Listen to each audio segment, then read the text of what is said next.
always get amazed at how much disdain there is for sales.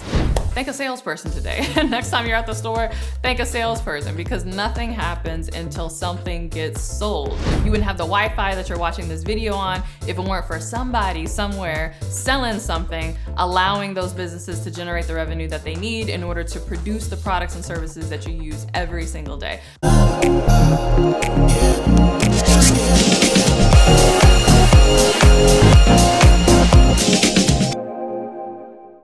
Hey, CourtneyLSanders here. Welcome back to my channel. If you're new to me, I'm a full-time online life and business coach, as well as wife and mom. I wear all the hats and do all the things, but part of how I'm able to wear all the hats and do all the things is because I'm good at sales, right? And I say this because one thing that I hear from so many coaches is they have this fear of being too salesy. You know, I wanna promote my products and programs. I wanna talk about what I got going on social media, but I don't wanna be salesy. It's just this resistance of, I can't promote myself because heaven forbid I be seen as one of those salesy people, and I would never want to be that. So if that's a fear that you legitimately have and you know it's holding you back, you're in luck, because in this video, we're gonna get into it right now. All right, first let me say you should love sales. Why? Because sales is responsible for you and I and everyone having anything that they have, right? Even if you're not in sales, but you know, maybe you work a 9 to 5 and you work internally on teams, I don't know what you do, project management, IT, whatever. Understand that the only reason that you have that job is because somebody in your company is selling your company's products and services, revenue is coming in the door, and they're using that revenue to pay you and your colleagues. So I always get amazed at how much disdain there is for sales, where literally nothing would go on, nothing would happen unless someone sold something. So thank a salesperson today. Next time you're at the store, thank a salesperson, because nothing happens until something gets sold. And you wouldn't have the shirt on your back, you wouldn't have the heat that heats your home, you wouldn't have the Wi-Fi that you're watching this video on if it weren't for somebody somewhere selling something, allowing those businesses to generate the revenue that they need in order to produce the products and services that you use every single day. So hopefully you're already thinking how you think about sales, but I truly believe, and this, you know, call me a conspiracy theorist, but I'm so pro entrepreneurship. I think that as a society, we've been almost kind of socially engineered to hate sales. One, I think we've been taught sales the wrong way, but two, I think we've been socially engineered to dislike sales, because think about it. If you were really good at sales, like you could sell anything, and particularly you could sell the things that you were passionate about and things that were of value to people and that changed lives, how financially independent would you be? Truly, if you could sell, you were a good salesperson and you sold something that was like so beneficial and it changed people's lives, people would be throwing money at you, right? You probably wouldn't be able to sell whatever it is that you were offering fast enough. Right, that's the point. I believe that large corporations who, you know, need our country and countries around the world to focus education all around, you know, the skills that make those corporations run, actually don't want you to learn what true sales is, and they don't want you to be good at sales, because if you were truly good at sales, you wouldn't need them, right? You'd be able to sell your own services out on the open market and you could be financially independent. And that's what I preach every single day. That's what I preach that entrepreneurs do, is get good at sales so that you can have that. And I know you're like, well, those companies themselves, you know, they wouldn't be successful if they didn't have sales teams. And while that's true, I find that a lot of sales organizations and corporations only teach like a very small segment of sales. Oftentimes, unfortunately, a lot of them teach like a high pressure sales or a very tactical kind of manipulative sales. Well, it does work in the sense that, you know, you can get the money in the door, but it doesn't work long term. And it certainly doesn't work outside of, you know, that big company's, you know, brand reputation or whatever. So maybe a lot of sales teams, they can get away with some of the distasteful things that we find in sales, because at the end of the day, we're like, oh, well, you know, that's a huge company with this brand and they have this reputation, so people are still going to buy anyway. But if you try to do those same tactics, again, out on the open market for your own products and services, it's not going to be effective. You're going to fall flat on your face, which I believe is precisely the point, right? Nobody is teaching sales that's actually going to make you financially independent. And that's really a shame, because as author Daniel Pink says, to sell is human. And that is the point that I want to make in this video.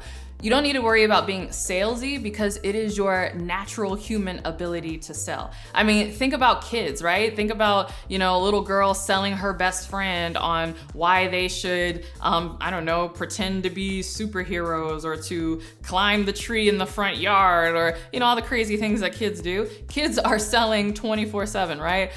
Both my toddler, who can't even completely talk yet and is not even forming full sentences, is selling me on why I should, give her that toy or why I should, give her some of the food I'm eating. That's a big one. Little kids are always asking you for your food, right? But they don't come out and ask it. I know my son who's 4, he's like, "Oh mom, what are you eating?" And I'm like, "I don't know, a taco." And he's like, "Wow, I sure do love tacos." And he's looking at my taco with those, big puppy dog eyes. And I'm like, "Oh my goodness, here you go. Have some of my taco," right? Kids are selling all the time. Why they should get 10 more minutes after bath time. Why they should read another book. To sell is human. And so for you, selling is human as well. So we have to get out of this frame of mind that sales is a bad thing. One, again, nothing would exist in the world if something wasn't sold, because the only reason that any of this is sustainable is because revenue is being passed around, money is being made, and that money, that profit is what allows people to continue to do this, because if you can't feed your family, then you're not able to provide your products and services, and sales is a huge function of that,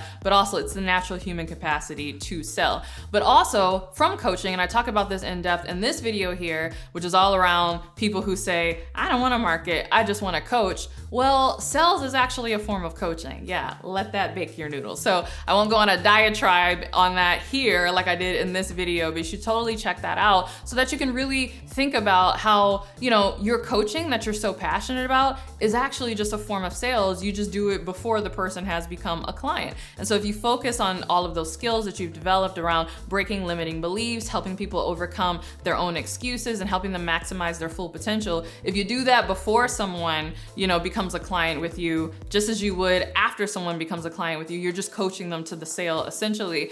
That's all you're doing. So instead of maybe thinking about it as sales and I don't want to be salesy, think of it as pre-coaching. I'm pre-coaching you because you're a pre-client, and when you become a client, I'll continue to coach you, right? On that, because we still have to sell our clients even after we made the sale, on our methodology, on themselves, why they're good at this, and all of those things. So in a way, you do want to be salesy because coaching is actually being salesy. You're selling people on their own potential. But another reason people have such limiting beliefs around sales, I believe, is because we've been taught that sales is convincing people, and nothing could be further from the truth. Sales is actually not convincing anybody of anything. All sales is, or at least the sales I practice, is simply conveying what you have to offer in a very attractive, desirable way. That's it. So if you go from convincing to conveying, you will find that you have people lining up to give you money because they're like, "Wow, I love what it is that you're showing. I love what it is that you're demonstrating. Can I have some of that? Can I be a part of what you have to offer?" And so this is why I always say that people who understand the process of attraction marketing, of magnetic principles, and just being a magnetic person really don't have to sell, because what they're doing sells themselves. Again, what they're conveying really sells themselves. And in fact, I believe women have the advantage in this arena. In fact, I talk about that in depth in this video here, where I talk about the difference between feminine energy and masculine energy inside of business. And so really it's rooted in this idea of the pool, right? Instead of always trying to push and get what you want and get clients and get, people to give you money and all of that, it's really about pulling people in with your creativity, your innovation, and your excitement for what you have going on. So you should definitely check out that video if you want to learn more. But if you also want to learn more about magnetic marketing, I teach that in depth inside of my new coaching program, the Next Big Name Bootcamp, which I'm really excited about. It's a 12-month coaching program that shows you how to build a coaching brand from A to Z and truly become the next big name in your niche. And even if you already have an existing coaching brand, it's still for you, because it will show you maybe some of the mistakes you're making, things that you're doing wrong, and how you can turn it around in order to be the go-to coach in your industry. So if you're interested in that, you should definitely check that out by clicking the link below.